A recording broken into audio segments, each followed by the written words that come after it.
Namaste everyone. Welcome to this live event organized by Open Pathshala. Today we are going to tap into the wisdom of Chanakya, and alongside me I have Dr. Radhakrishnan Pillai, the famous author of bestseller book Corporate Chanakya. So let's move over to Dr. Radhakrishnan Pillai and start this webinar. You can ask your question alongside and we will answer them at the end of this webinar. So over to Dr. Radhakrishnan Pillai now. Thank you, Rahul, for making this. Thanks to Open Pathshala and the whole team, because this is a unique way of reaching Chanakya's wisdom to maximum people. More than 250 people who are registered from different parts of the globe. It's very interesting that our ancient Gurukul system, which is typically known as Pathshala, has become old world using the technology of the web and the internet.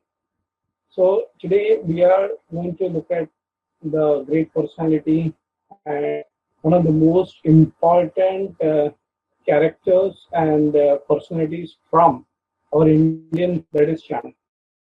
What are we going to do? We are going to look at his life and also the wisdom that he has written in his book Kaukilya's Arthashastra.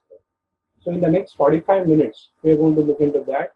In the remaining 10 to 15 minutes, we'll invite questions if there are any, and I'll be more than happy to answer them. So with that, let's start with the first slide, which is who was Chanakya? Okay, so Chanakya, as everybody knows, is a historical character.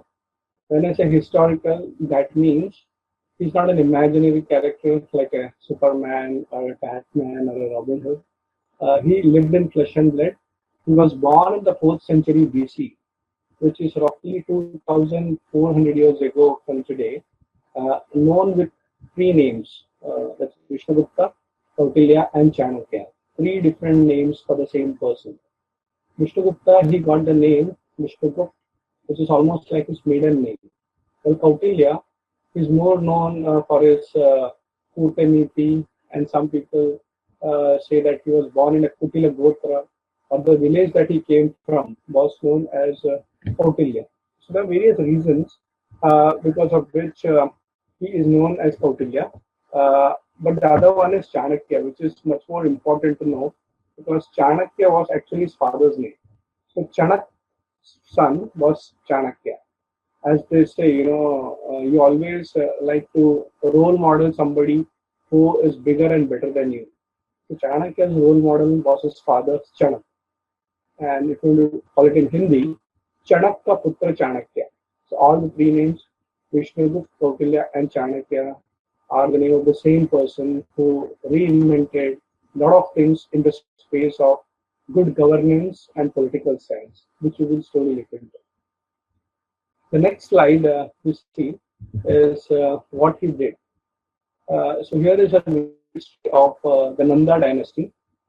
So there was this Nanda dynasty which had many kings, and the last king was Dhananand. Dhananand was not a very ideal king, and people were not very happy under his rule. So what Chanakya did, he took an oath to pull down the Nanda dynasty, which means bad governance, and it was replaced by a good governance through his able student Chandragupta Maurya. And as we know, he is more known as the Kingmaker of Chandragupta Maurya. So the typical question that everybody asks is, who is more powerful, the king or the kingmaker? And definitely Chanakya proved that it is the kingmaker who is more powerful than the king. We also know that in the modern systems, that there are many kings and many kingmakers. The kingmakers usually have the remote control, and the kings are very afraid of losing their positions. A kingmaker is not afraid because whenever he wants, he can replace the king, create a new king, etc. But a kingmaker is never complete without a king, and the king can never be complete without a kingmaker. So if you look at this, this is a complete combination of two ideal people coming together, the teacher and the student. A teacher who was looking out for a great student, and a student who wanted to get guided and mentored by a great teacher. The history has it like Chanakya Chandragupta combination turned around Indian history. So there is this very famous story about how Chanakya found out Chandragupta Maurya. That when Chanakya had to pull down the Nanda dynasty, he only had taken a decision, but he was looking out for a student, for a person who will be able to turn his vision into reality. So one day he was going around and he saw in a small village there were boys playing games. When he closely watched them, Chanakya understood that this game was being played and one of the boys was acting like a king and dispensing and giving justice to others.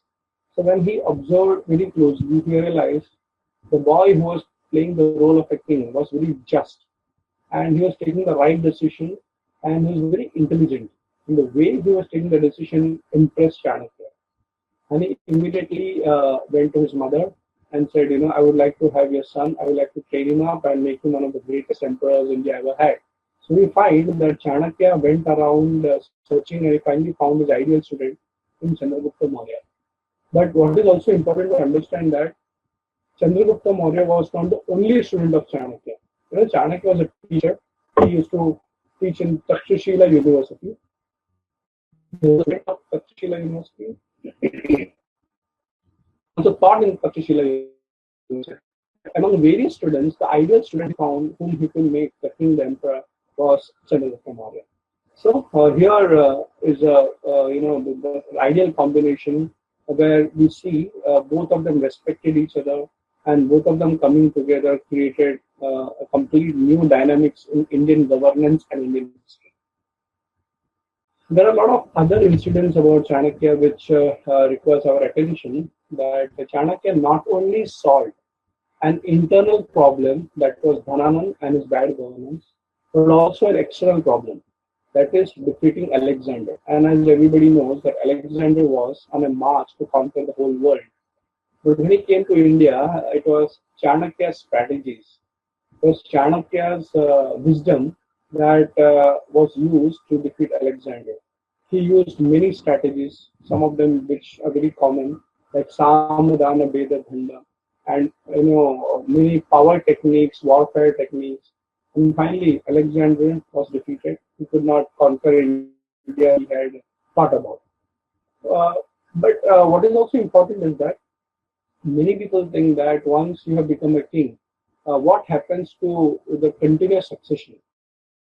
Chandragupta Maurya was an emperor of India. He was, very popular, very powerful. But we have seen in history across the globe that after some time, the most powerful man cannot have a good succession. His children or his successors may not be as good as the founder. But in Chandragupta Maurya's case, we find that it is not true. We find that his grandson was Ashoka. The first was Chandragupta Maurya, his son was Bindusar, and Bindusar's son was Ashoka. And Ashoka became India's first global emperor. Till Chandragupta Maurya, we had a kingdom which was pan-India. But later on, Ashoka went around to create a global empire which spanned across the globe. If you look at Buddhism being taken to different parts of the globe, Ashoka was purely responsible. But what is interesting is that Ashoka's strategies to conquer people were very different from other kings. He was not the person who fought wars and won people, but actually he won the hearts of people. And therefore, if you look at the Ashoka pillar that we have, which is also the national emblem, the symbol of our particular country, we find that it was Ashoka's vision to take the knowledge of our country to different parts of the world. So how did he do it? He did not fight wars. In fact, the last war that he fought was in India itself, which was Kalinga War, which we know was a very bad war, killing lots of people. But later on, he took to the path of non-violence and ahimsa. But how did he do it? He trained people, sent them across the globe, showed them the path of peace.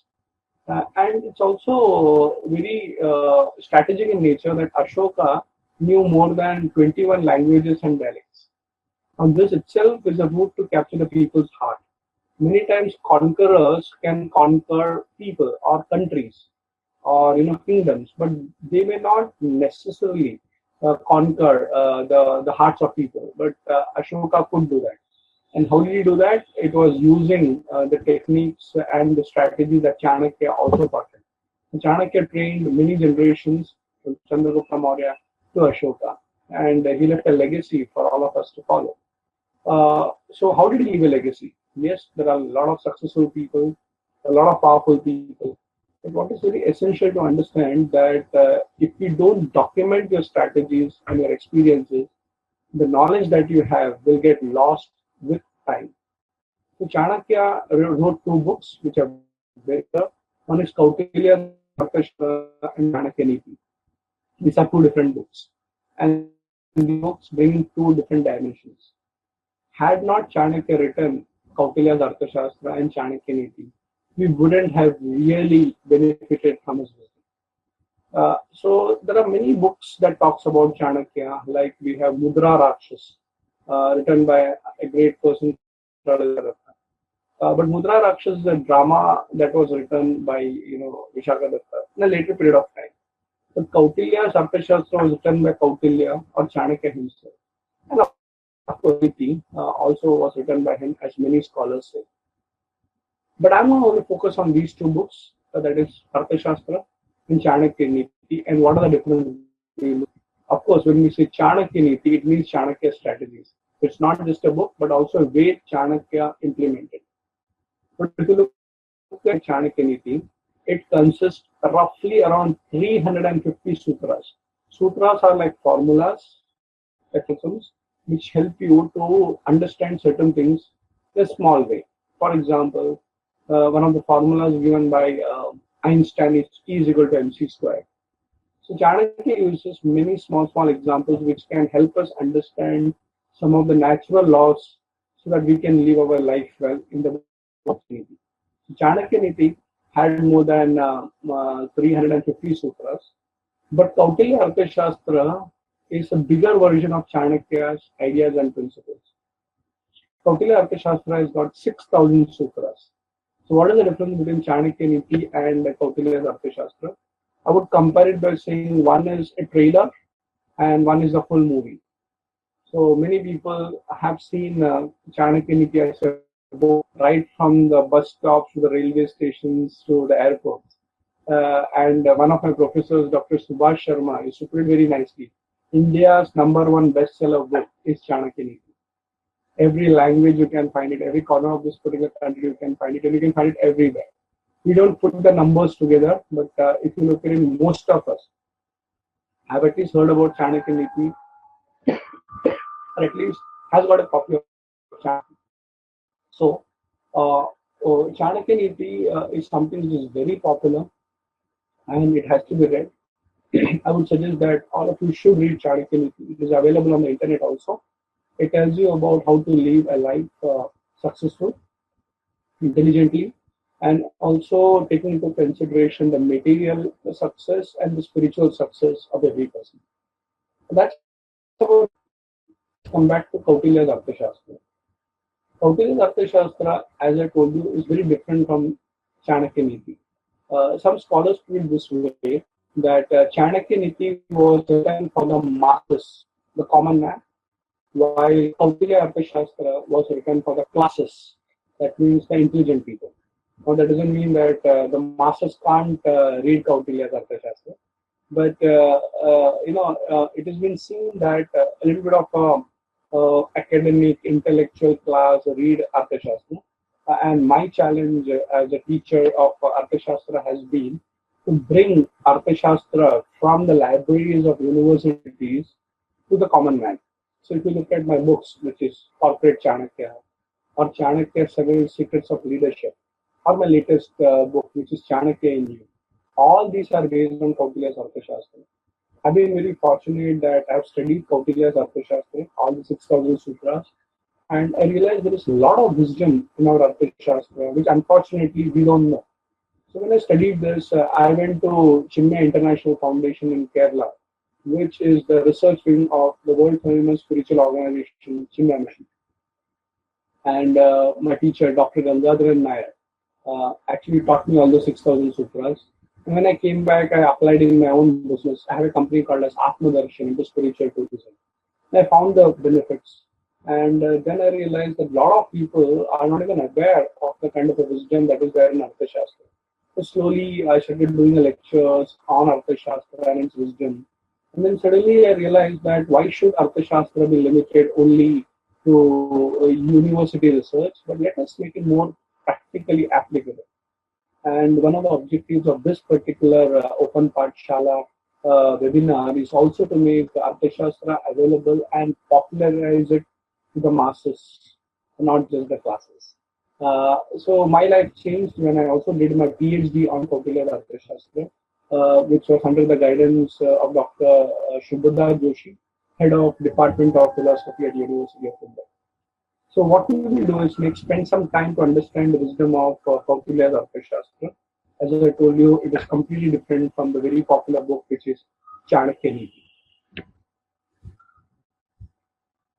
So here is Kautilya's Arthashastra. Now, Kautilya's Arthashastra is not an unknown book, but it has been researched by various thinkers from different dimensions and different perspectives. So it is known as a book of economics, statecraft, punishments, warfare, strategy. So what is economics? It is like Artha Vyavastha, as we call it in Sanskrit or Hindi. So every nation is dependent on wealth and economics. And Arthashastra, Artha itself means wealth, and Shastra means scripture. A scripture of wealth and a wealth of knowledge. Knowledge of wealth and wealth of knowledge. So you'll find that Chanakya focuses on economics a lot in the book of Arthashastra. But it is also seen as a book of statecraft, that is of political science. Because statecraft, as you know, is a power game. And Chanakya understood the power game, which is directly connected to the human mind. It is also known as a book of punishments, Dandaniti.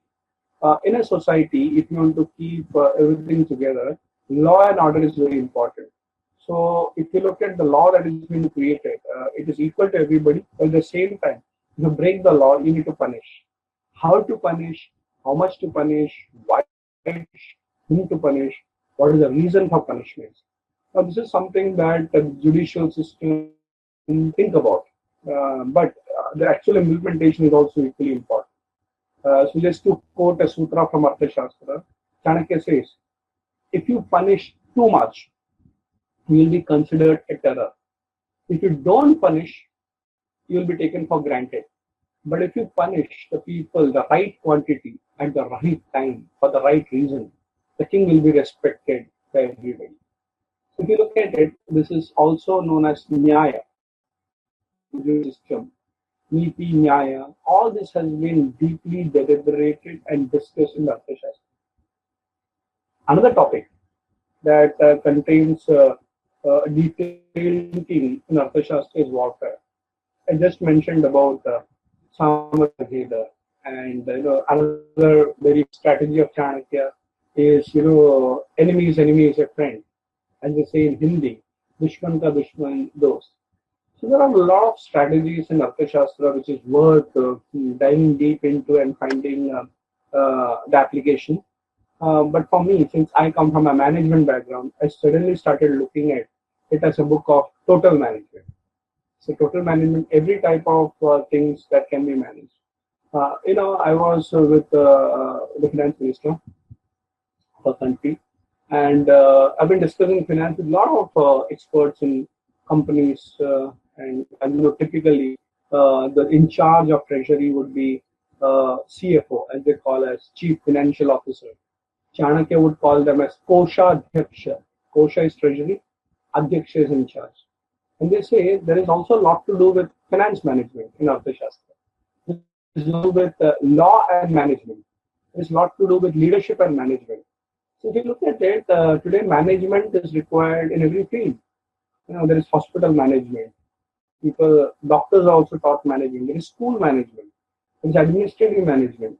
So I say Chanakya knew how to manage, and Chanakya also knew how to lead. So when I wrote my book Corporate Chanakya, it became like a management book which is used by most management schools in India and abroad. But Chanakya's wisdom has been simplified for management applications. But I would again like to tell that here when I say it's a book of management, it is not just related to the corporate world. It can be applied to the personal life also. And management is a field which requires a discipline in thinking, in envisioning the future. It requires strategy, it requires plans. So, Kautilya's Arthashastra has got all those dimensions. What I will do is also to give you a glimpse of what all are the subjects that are in Arthashastra. So, today's will give you a kind of a feel about what Arthashastra related to the wisdom of Chanakya. But I would suggest, friends, that don't just limit the knowledge of Arthashastra today by just listening, just parting in our open Pathshala webinar. But I would say this should be a starting point, or it should be the beginning of your journey to understand Kautilya Arthashastra and Chanakya more better. And my life got transformed when I started understanding Arthashastra. I'm sure if you take an interest and put a little bit of an effort, your life will be equally transformed with Kautilya's Arthashastra. We've been doing that with the government of India and various other experts from various parts of the globe. And one new version say that just right, it's a book of total management, but I would say it's also a book of good governance, as our Prime Minister Narendra Modi says. So, Shasan, good governance, and that's what every country requires. Good leader brings governance, and good governance makes people happy, and that is the relation. So, what was Chanakya saying? And in the Arthashastra, it is so beautifully said. Praja sukhe sukham prajanam chahite hitam. It is in the happiness of the praja, that is the citizens or the people, that is the real happiness for the king. And the king's happiness depends on the happiness of the people. So how do you create happiness? Through good governance. And how do you create good governance? Through good leadership. So Chanakya knew what was the science behind how to create good leaders. So let's take our first dip into some technical knowledge about what Arthashastra is all about. And as I told you, it is a book that covers wide range of topics. So here it is. What does Arthashastra contain?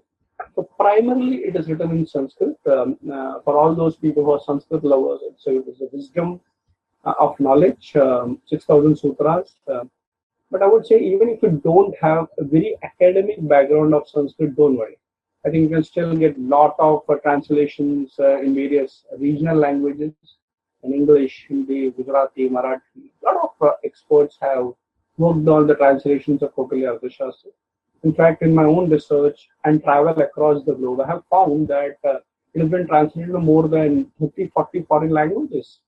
For many decades now, Arthashastra has been influencing not only the Indian thinkers, but thinkers across the globe. But at the same time, I would say that don't just limit your knowledge of Arthashastra in the regional language or the language that you're comfortable with. Please make an effort to study Sanskrit. It's a beautiful language and it's our language. And as we know, it is considered as Deva Bhasha. And the script is called Devanagari script. So I would say Arthashastra, if you read in the original Sanskrit, slowly and steadily, you'll be able to decode a lot of secrets of Chanakya in a different way. See, because when you read a translation, let's say I have studied it in the English in the beginning, so the translator may have a problem expressing the original word of Sanskrit in English. But when you study it in Sanskrit, you start getting so many dimensions. For example, if you look at a word like Nyaya, which is very much seen in Arthashastra. So Nyaya in English could be translated as law or logic. But Nyaya has got various dimensions in the Sanskrit literature. Of course, it is logic, it has got law, but it's also a philosophy. If you look at the 6 Indian philosophies, Nyaya is one of them. It's a darshana. And Nyaya also has been very clearly differentiated as, the decision-making ability of a leader. So Nyaya Adhyaksha is the judge. And to give nyaya, to give judgment and good decisions is the ability that a leader should know. So just to give you an idea that to decode Arthashastra, I had taken the efforts to study Sanskrit and I found that it's so rich. So do try and study the Arthashastra, if not immediately, but in the long run, in the original Sanskrit language. To classify Arthashastra, Chanakya himself had divided the book into 15 books, 180 sections, and 150 chapters. So think about it. And one of the scholars, I think it was a Western scholar, who put it very nicely. He said that Arthashastra is not a book; it is a library.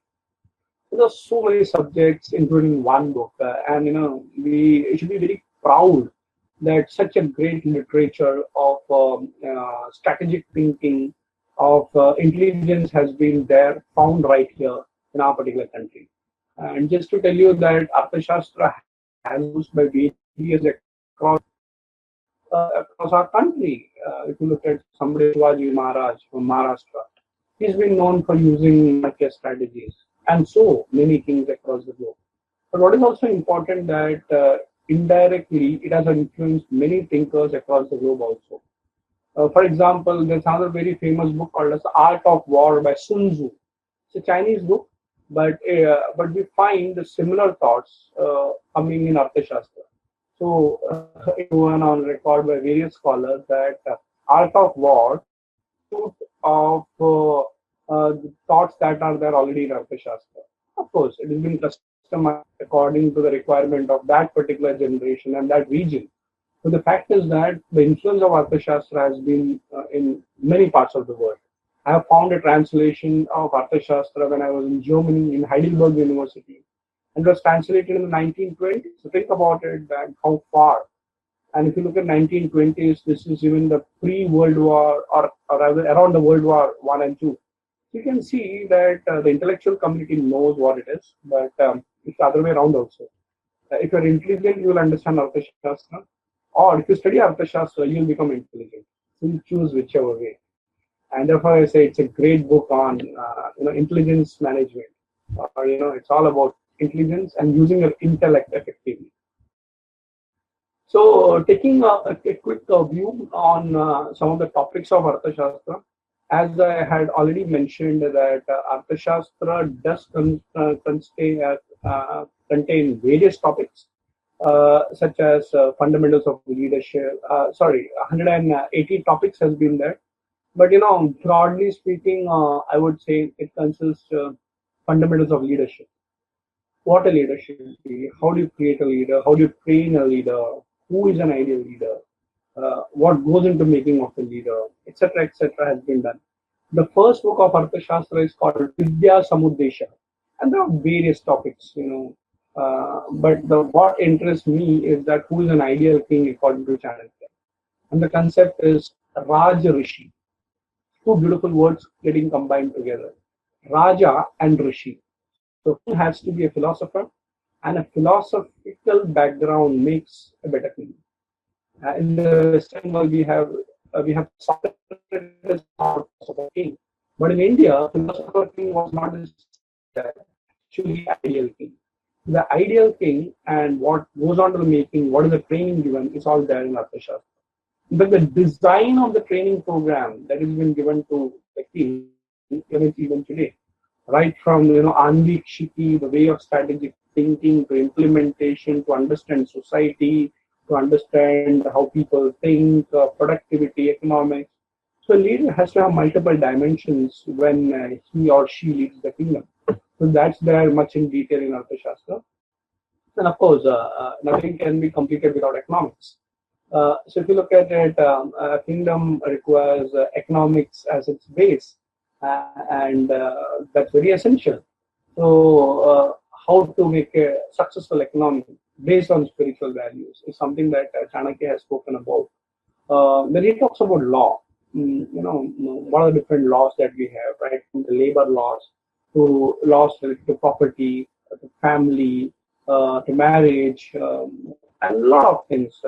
But what is very important is that king also, even though it was monarchy kind of governance model, the king also is guided by the law. So he's never above the law. He's never the ultimate. And we have always seen that in our country, we give the maximum respect not to the king, but the guru of the king. The duty of Chanakya would be to guide Chandragupta Maurya towards what is law. And also, the word that is used in Arthashastra as far as law is concerned is dharma. Dharma, not very loosely translated, but it's dharma which keeps the society together. There are various definitions of dharma. We usually say that it's religion. No, it's duty. It is the natural laws of nature. It is the things that govern. So, law, an understanding of law is very much given in Arthashastra. Interestingly, if you go to the Supreme Court of India, there is a public museum out over there in Delhi, and we have a complete evolution of law in India. So what is, we have the modern law starting from 1947, then we have a constitution. But the history goes that a lot of our basics of law also comes from Arthashastra, Nyaya Dhyaksha, and the third book of Arthashastra, Dharmastiya, talks about the complete background of law in detail. Next is foreign policies. As you know, we have got a Prime Minister, Narendra Modi, who focuses a lot on foreign policies, and he goes around building relationships with all the decision makers and kings and presidents and prime ministers of other countries. Now, is it essential for your own country? Of course. Chanakya 2,400 years ago understood that you cannot live in isolation. You have to think global. You have to have an approach that is holistic. So even if I want to make India or Bharat a very powerful kingdom, it's dependent on a lot of global factors. So what are the things that go on to make an ideal kingdom? One of them is your foreign policies. The way you deal with your not just necessarily friendly countries, but also enemy countries and neutral countries. There are countries which are not concerned about you. So you're fine. You're in one part of the globe, I'm in another part of the globe. How does it matter? And Chanakya said, no, I need to have that model also in place where I consider every type of country. Somebody are close neighbors, somebody are very far, some are small, some are big. But it is essential to have a policy for everybody. And as they say, there's a very famous theoretical model in the Arthashastra called as the Mandala theory. And experts from across the globe for centuries have used this model to solve many problems, global problems. And if you heard about the game theory, it's a very famous model where we can solve problems, mathematical world. Game theory has got its base from Shastra and definitely in the Mandala theory. So you can study the Mandala theory. A lot of literature available online also on that. And finally, the last topic that I would like to focus upon in the Arthashastra is war, Yuddha. But let me tell you over here, the way Indian thinkers have looked upon war is very different from the way other cultures have looked upon. So for us, what is war? Of course, it is Yuddha, but we don't just fight a war for winning. We call it very differently. We call it a philosophy, and therefore it's called Dharma Yuddha. So many times, even if you want to, we can't avoid a war. But what is the objective of the war? So if you look at Mahabharata, it's a complete family war. If you look at the Ramayana, there are two different kingdoms. There is a Ravana at one side, and Ram coming from Ayodhya. Now all these wars had a philosophy. There were deeper questions being asked rather than just winning. So if you look at winning was not the real objective. It was always dharma samstarthaya. As Sri Krishna Bhagavad Gita. So it is righteousness, good governance. So sometimes the leaders it's important to replace the leader, and therefore war has become very essential. Just to example of Ramayana. If you look at Ramayana, when Ram defeated Ravana, he never wanted to rule Lanka, even though it was Negi Lanka or Golden Lanka. The moment his object for taking Sita was achieved, what did he do with that huge kingdom? He just gave it off to Vibhishana, the younger brother of Ravana. So what was the objective of war? Yes, I had a purpose. I had to take my wife back, but that's done. But for me, it was never the material success of the war that was important. In similar way, Arthashastra does talk about war and warfare strategies in lots of details. Out of 15 books, 7 books of Arthashastra is dedicated to war, and it's a subject by itself. We work very closely with a lot of people who are a part of the military and the police, and they find that a lot of these principles of strategy is there in Arthashastra.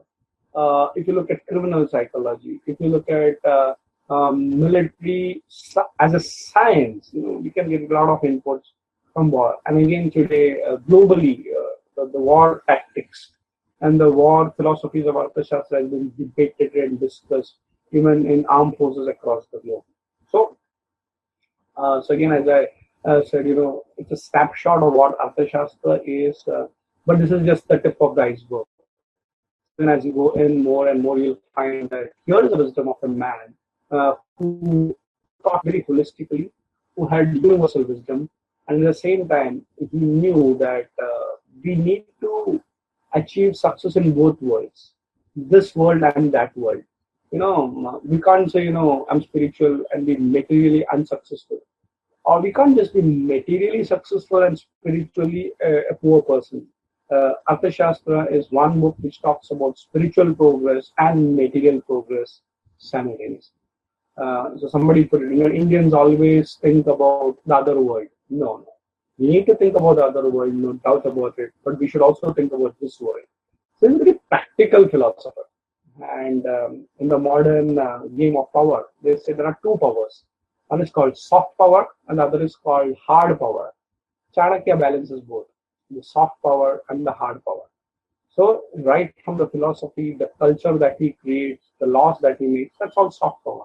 But the hard power of military and economics is also there. So here is Chanakya's wisdom for all of you. So as we're coming close to an end, I'm going to take one more topic, which is very essential to understand Chanakya. That he was a very broad thinker. He was not just a specialist in one field, but he was a specialist in sciences like gemology, Ayurveda, architecture, geography. In fact, today evening I was with one of our professors from geography department at the University of Mumbai. And as we were discussing, he told me, when that professor did his PhD, today he is almost 50 years old. When he did his PhD, one of his subject was creation of maps based on Arthashastra. So you see, Chanakya had a complete geographical understanding of what India was, which part of India had gems and mines. He had a complete understanding of the medicines that existed in our country, the architectural structures. Imagine the rich thinking that he had. And that is the reason why it survived the test of time. Because, even today, if you go back to Arthashastra and look, you're saying that, wow, there are a lot of topics that are still relevant today. But one of the reasons that Arthashastra has survived the test of time because it works on psychology and philosophy parallel. So what is psychology? Is a human mind, and philosophy is also connected with human mind. Both are subjects of humanity. So we need to have a philosophy when we build our companies, our organizations, or institutions. But it also should be based on psychology because the human mind can always keep changing. You have a great philosophy, but you also need to adapt to the changes in the society, and that's where your understanding of the human mind is very important. So let me give you an example of one of the most successful companies in India, one of the most respected companies in India, and that's the Tata Group. If you look at Tata Group, what is very essential?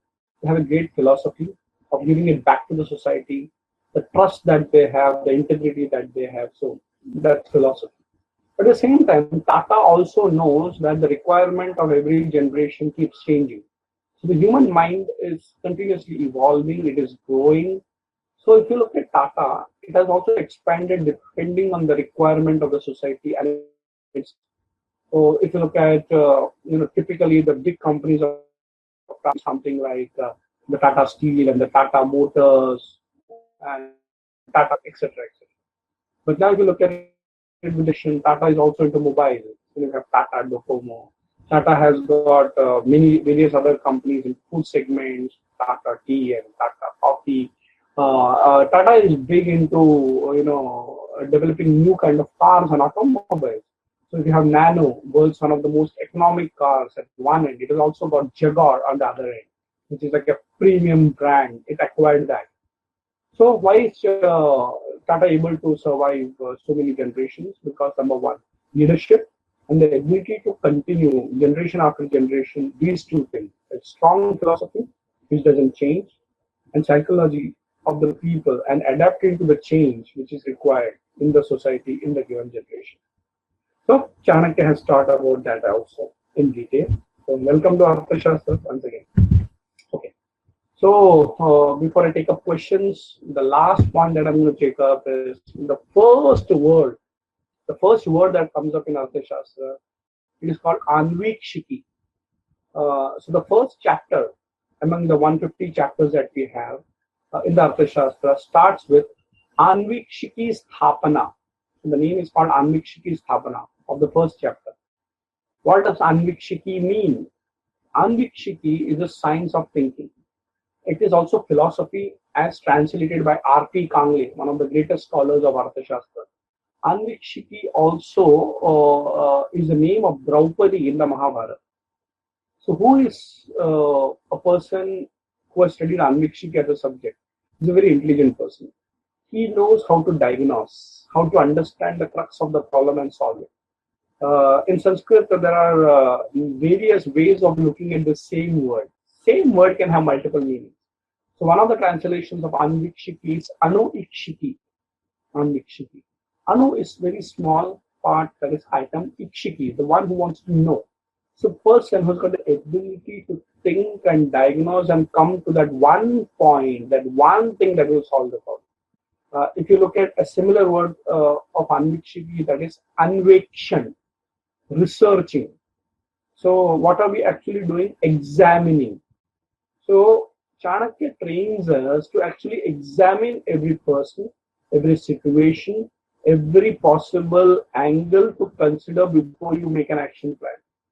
In the armed forces, they say the more you plan during peace times, the less you breathe during war times.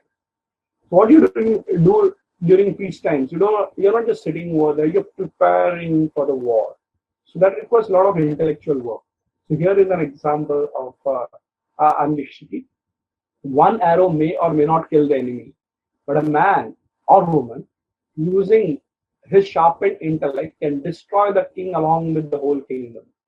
That's strategy. You don't have to be in power formally to understand power or to change the game of power. Look at Chanakya's life. He was himself not a king. He never had an army. Using his strategy, and he actually dethroned Dhananand, one of the most powerful kings of that generation. And on the other side, defeated Alexander, who was going to conquer the whole world. So what was this man called Chanakya really have? He had the ability to think, the ability to diagnose, take an action plan, implement, and get results. Chanakya is not just a philosopher, but a philosopher, a great philosopher who had a plan, an action plan, and most important, an action plan which gave results. We wouldn't have respected Chanakya if he was only a philosopher. But as we say, a philosopher who knew to implement and get results. So finally, as I say, it's all about strategy. What strategy? The planning, the visioning, the ability to execute, and then achieve what you wanted. Many times people start walking the path and they forget what they wanted to actually achieve. And Chanakya never forgets that. So goal setting has to be done. But the question is that did you achieve the goal? So right from setting the goal to making an action plan to achieving, it's all there in Arthashastra. And yes, in Anvikshiki. So as I'm winding up and taking up a few questions, in one of the seminars that I conducted, somebody asked me, what according to Chanakya is an intelligent person, or who according to Chanakya is an intelligent person? And I replied saying that if you look at Chanakya's Arthashastra, I would say that intelligent person is the one, an intelligent person is the one who can see what is not shown, who can see what is not shown, who can listen to what is not being said, who can listen to what is not being said and read what is not being written. Read what is not being written. What does it mean? The ability to look at the other side, which is not generally seen. So Chanakya develops this quality of anuman, the ability to diagnose and look beyond. So when you look at a person, you generally look at him physically, the kind of the dress he wears, the hairstyle he has got, what are the stuff that he's carrying around. But Chanakya would go one step ahead, saying that okay, there is some dimension which probably I need to understand by asking a few questions, getting a few and more information. But in the modern IT world, as we said, it's not enough to get data. What is very important, data information also has to be analyzed, and that analysis is Anvikshiki, the ability to cut the problem in a different way. Therefore, just to wind up, I would say here, you may be aware, or if you're not aware, the game of chess, the world's one of the biggest games on strategy even today, was invented by Chanakya. It was called as Chaturanga. Chaturanga, four parts of an army, and it went on to become chess. The four parts of the army were chariots, horses, elephant, and soldiers. If you look at chess, CHESS are actually chariot, horses, elephants, and soldiers. So, welcome to the world of Chanakya and Arthashastra. With Open Pathshala, there will be much more series coming up. If you are interested, we'll be more than happy to have more series. But we need to have your feedback. And of course, for the next 10 minutes, we'll also take up a few questions if you have any. So this is Dr. Radhakrishnan Pillai, formally winding up the session. And I would like to interact and take some questions with the end. Okay, so the question is, what would Chanakya suggest to a child? See, there is a very famous quote in Chanakya Niti, the book I talked about, and it's actually related to parenting, not just children, but talks about children development through the right kind of parenting. Chanakya says, for the first 5 years, you should love the child. For the next 10 years, you should discipline the child. And after 15 years, you should consider him or her as your friend. So the child also goes through a lot of development, mentally and intellectually, physically. And with all the experiences, he or she goes to become a man or a woman complete. So the training process is that when the child is small, don't try to discipline him too much because he's exploring. Don't shout at a child which is below 5 years. So when I say 5 years, it is not just 5 years, but what I'm saying in the adolescent stage, we need to take care and love the child more. But once the intelligence develops, make sure you give a little bit of a guidance, a little bit of a discipline. But when it's fully mature, don't try to treat him like a child. But consider him also for inputs in decision making. So I would say that a child is already born intelligent, and sometimes we confuse him too much with our experience. So let the child explore, and I would say that parents should make sure that they surround with intelligent discussions, intelligent books, videos. The way the child is developing in initial stages decides his future. Now there is this saying that once a mother went to a child psychologist and said, I want to train my child to become a successful man. What should I do? Then the psychologist said, how old is your child? So that the child is 8 years old. That you please run, run, run. You're already 8 years old in educating your child in values, and you're very late in actually giving the values to the child. Please start running now. So the idea is that in India we have gone one step further, where mothers are trained, parents are trained to even educate the child even before the child is born in the mother's womb. Garbha samskar, as we call it. I would say children should be trained to become intelligent, and parents have got a major responsibility in that.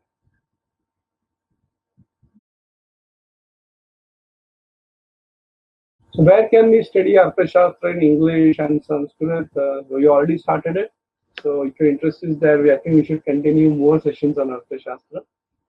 So of course, Open Pathshala is giving you one platform, but I would suggest that you should buy a book on Arthashastra, a good book, and one of my recommended books is Kautilya Arthashastra by R.P. Kangle. You can just note the name. R.P. Kangle was a professor of the Sanskrit department in the University of Mumbai. In 1950s, he translated it. So the English and the Sanskrit version both are available together. It is published by Motilal Banarasi Das. It's a very famous publication. You can go on to their website and also order the book. 6,000 sutras in Sanskrit and English is available to us. As I told, there are various other sources also you can go and understand.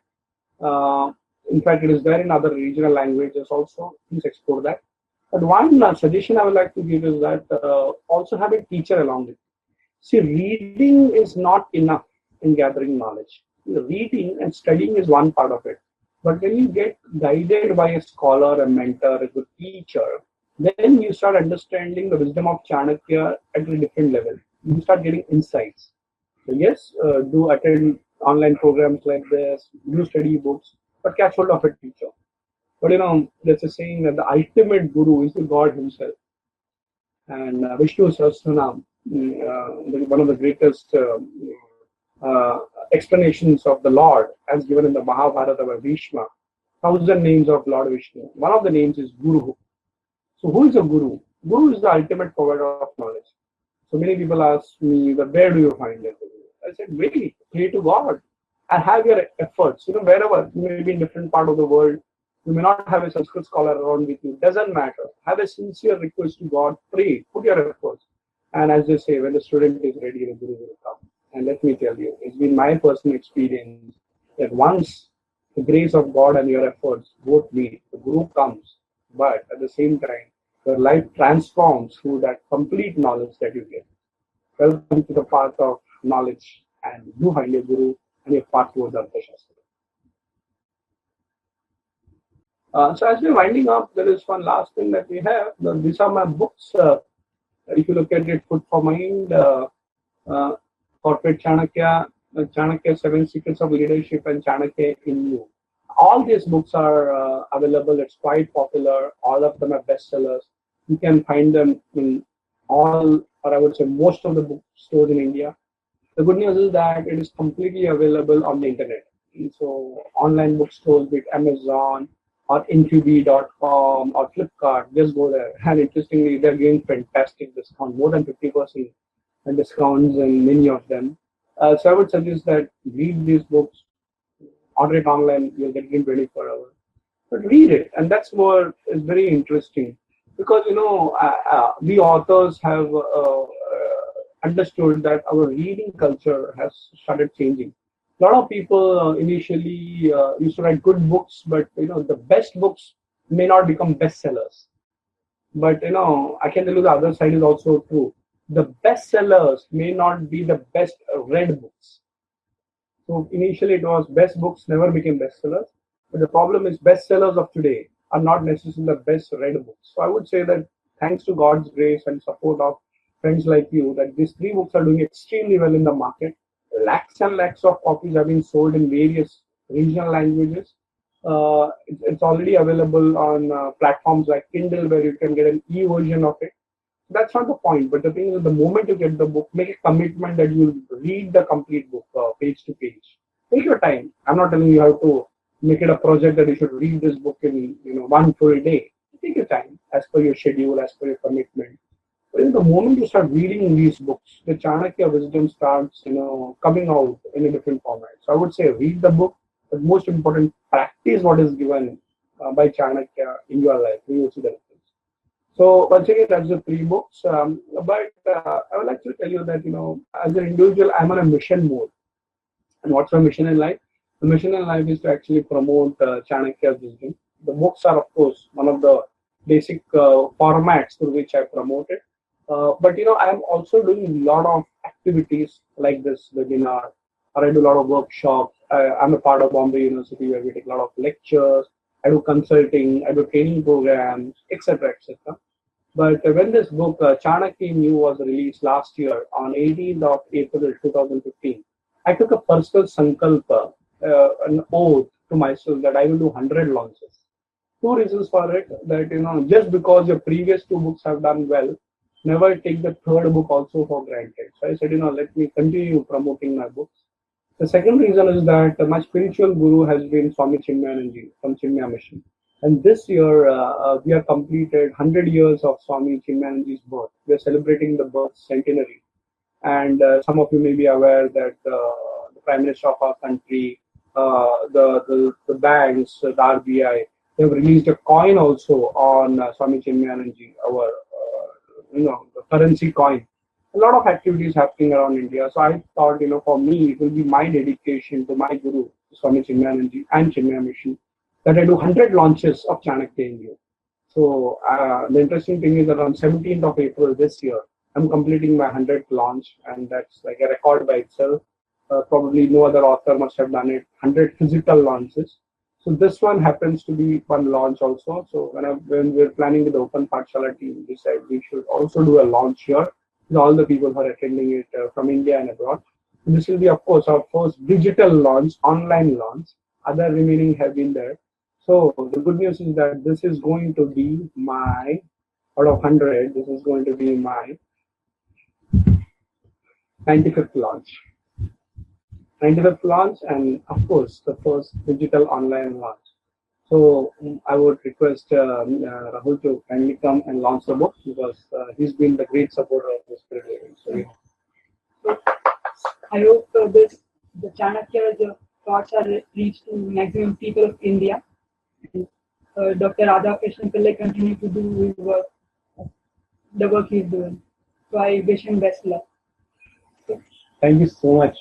Thank you for this great event, and I'm sure all of you have also enjoyed this. I would now request him to kind of take this, and I enjoyed the way. Hopefully, you also enjoyed. Welcome to the world of Chanakya and Open Pathshala. So basically, this is the last part where I would like to tell you some points about Open Pathshala. It provides on-demand Skype classes for learning Sanskrit. You can learn any part of the language the way you want. We basically focus on spoken Sanskrit, grammar, academic help, and even literature and philosophy. You can learn anything you want. So just you need to register at openpathshala.com/live class, and then you can start your Sanskrit journey. So we take one more question before we end this. So it has been asked that what are Chanakya's suggestions on friendship? We should be friends, and how one should choose them. So over to Dr. Pillai. I thought we are almost winded up, so the questions are coming up now. But yeah, always encouraging when we get questions, because you know that people are actually listening, and there is an interesting time. So suggestion of friends. I think nobody's life is complete without friends. Friends make your life easy. And again, coming back to Swami Chinmayananji, he used to put it very nicely that it is never money that makes you rich. It is friends who make you rich. Because money comes and goes, but friends always remain with you during the tough and the good and the bad times of life. Okay, so in Arthashastra, a friend is called as Mitra, which is a very popular Sanskrit word even today. And he says a Mitra is essential in every phase of life. If you're a king, if you're going on war, you require mitras. These are your allies. They will come and help you send their army along with you to fight. So to that extent, to a moral dilemma at an individual level, you don't know what to do, you don't know whom to speak. So Mitra, according to Chanakya, is more like a friend, philosopher, and guide. So the question that we have is, how many friends will we have in our life whom we can depend upon and who will be honest with? It is not just saying that, I'm a friend during the good times and bad times I will leave. Interestingly, the test of friendship is during the bad times. As they say, a friend in need is a friend indeed. The complete book of Arthashastra talks about friendships at various levels. And other thing is also equally true, that man is dependent, or rather, man is a product of the company he keeps. What kind of a company he keeps. So it's very essential that we choose our friends correctly. That doesn't mean you should be unfriendly to other people. You have to be friendly with everybody, but choose your friends carefully with whom you spend the maximum time. Because as one philosopher put it very nicely, you are an average of the 5 people whom you surround yourself with. You're an average of the 5 people whom you always surround you. So these people will influence you. You're going to grow in your life, choose friends of that particular field. But at the same time, the golden Chanakya says that don't be a selfish friend. As they say in Marathi, kama purta mama. And don't try to be, what's in it for me. Friendship is all about giving. It's also, mutual understanding and mutual respect. So, Chanakya, the Mitra is a very beautiful concept. I have also developed a model from Arthashastra called as the Saptang. You can do a lot of research on that. It's available on the internet and most of the books. And we have created a training toolkit called as Chanakya in You by Shimaru. You can go, and there is a film also that we have made called as Chanakya Speaks. You can go to chanakyaspeaks.com, that Shimaru website, and there you can see how can you create the model of Saptanga, 7 parts of a kingdom, out of which one of the Anga, one of the parts, an important part is Mitra. So explore more, but be a good friend if you want to have great friends around you. Thank you so much. Good night. Shubhratri.